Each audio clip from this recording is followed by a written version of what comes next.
So I often talk about my little server that I did for a DIY home project, but I don't think I've shown anybody the completed result.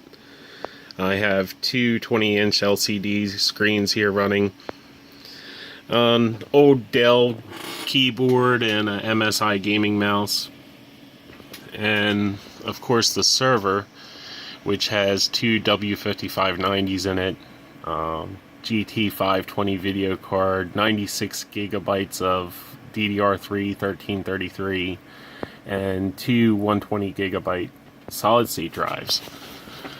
The power supply isn't that great. It's only like a 480 watt that I changed around to get it to work with this system. But I mean, it's turned into a great little server build, and it's nice and quiet. It sits down here and bothers nobody. So if anybody wants to do a project of their own like this, I encourage it. It was a lot of fun, and it definitely gave me what I needed.